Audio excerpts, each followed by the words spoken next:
ایک مرتبہ آپ کے سر میں درد ہے، آپ گولی کھا لیتے ہو، درد صحیح ہو جائے گا، لیکن ایک مرتبہ آپ ڈھونڈتے ہو کہ سر درد ہو کیوں رہا ہے، تب جا کے علاج ہوگا۔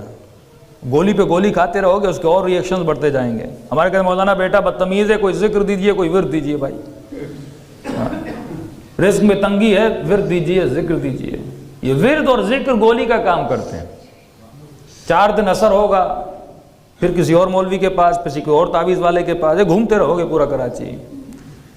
لیکن اگر ریزن ڈھونڈو گے، فقر کیوں ہے، فقیری کیوں ہے، اللہ تو سخی ہے، بار بار میرے وجود میں تنگ دستی کیوں آ رہی ہے، میرے مال میں برکت کیوں نہیں ہے، میں اچھا ہوں، نیک ہوں، نمازی ہوں، میرے گھر میں بیماری کیوں ہے، میں بے اولاد کیوں ہوں۔ ایک مرتبہ ریزن کو تلاش کرتے ہو کہ یہ مصیبتیں میرے اندر، میرے گھر پر، میرے فیملی پر آ کیوں نہیں ہیں۔ جب ریزن آپ کو مل گیا، آپ نے اس مصیبت کو دور کر دیا، گھر سارے مسائل حل ہو جائیں گے۔ سارے معصومین ریزنز بتائیں، مثلا پوری احادیث ہیں آفات گناہ کے اوپر، کہ کون سا گناہ کون سی آفت انسان کے اوپر لاتا ہے، اور کون سی نیکی انسان کے وجود پر کون سا اچھا اثر چھوڑتی ہے۔ مثلا سب نے سنا ہے صلہ رحمی انسان کی عمر کو بڑھاتا ہے، سب کو پتہ ہے، لیکن سوال یہ ہم صلہ رحمی کرتے ہیں کہ نہیں کرتے۔ ہاں، سخی انسان خدا کو پسند ہے کہ حاتم طائی مسلمان نہیں تھا، کہ مولا حاتم کا مقام کہاں ہے، کہ کیونکہ کافر تھا، جہنم میں ہے، لیکن جہنم کی آگ جلائے گی نہیں کیونکہ سخی تھا۔ اتنی پاورفل صفت ہے، صفت سخاوت۔ اسی طرح فرمایا اللہم اغفر لی الذنوب التی تنزل البلاء،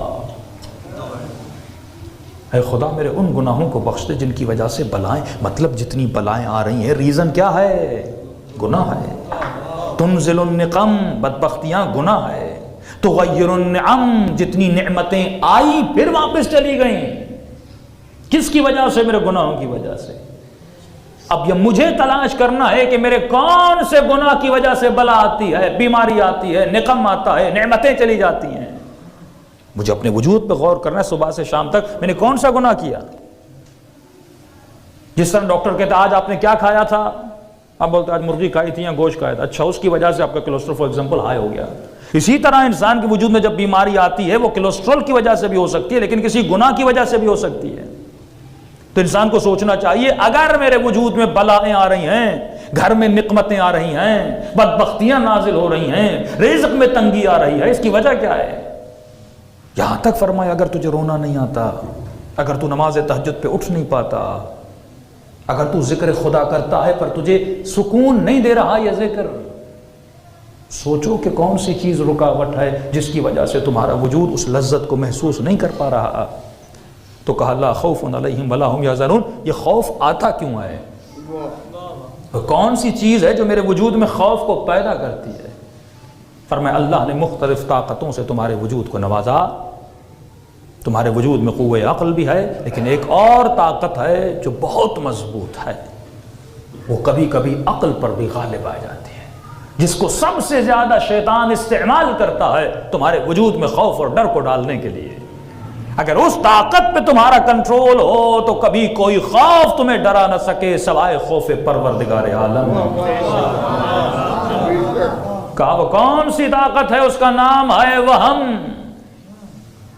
نفاثات فی العقد، یوسوس فی صدور الناس من الجنۃ والناس، یہ سینے میں جو وسوسے ڈالتا ہے تمہارے صدر کو نجس کر دیتا ہے اپنے وسوسوں سے اور وہم سے۔ اچھا یہ وہم کیا ہے؟ آپ کہو گے مولانا میں وہمی نہیں ہوں، لیکن میں گارنٹی سے کہہ سکتا ہوں 99% لوگ یہاں بیٹھے ہوئے وہمی ہیں۔ اس کی دلیل دوں گا۔ آپ کے بھائی، آپ کے باپ، آپ کے کسی رشتہ دار کا انتقال ہو گیا اور کہا کہ کل شام کو اس کو دفن کرنا ہے۔ تھیوریکلی سب کو یقین ہے کہ مردہ نقصان نہیں دیتا، ہاں اس کا پوسٹ مارٹم کرو، کاٹو، جہاں پھینکو، مردہ کوئی نقصان نہیں دیتا۔ مردہ بالکل ایسے جیسے ایک کاغذ، ایک ٹیشو پیپر، ایک گلاس، بے جان چیز ہے جس میں سانس نہیں، جس میں شعور نہیں، جس میں فکر نہیں، مردہ ہے۔ سب کو یقین ہے۔ ایک کوئی ایسا انسان جو کہے کہ مردہ نقصان دے سکتا ہے؟ سب کہیں گے نہیں مولانا مردہ نقصان نہیں دیتا، جسے یقین ہے کہ مردہ نقصان نہیں دے سکتا اسے آفر کرو کہ ایک رات مردے کے ساتھ سو جاؤ، چاہے وہ باپ کا جنازہ ہو یا بھائی کا جنازہ، کوئی ایک رات سو کے دکھاؤ۔ کہتا نہیں، ڈر لگتا ہے، یہ وہم ہے۔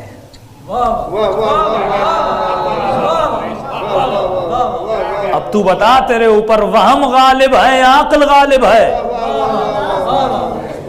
تو پیروے عقل ہے یا پیروے وہم ہے؟ تھیوریکلی تو میں مانتا ہوں کہ یہ نقصان نہیں دے گا، پر پریکٹیکلی میں نہیں مانتا۔ یہی مسلمانوں کا حال ہے، مانتے ہیں قیامت ہے پر پریکٹیکلی نہیں مانتے، کہتے ہیں خدا ہے پر پریکٹیکلی بتاتے ہیں کوئی خدا نہیں ہے، کہتے ہیں کوئی قیامت ہے پر اپنے عمل سے بتاتے ہیں کوئی قیامت نہیں۔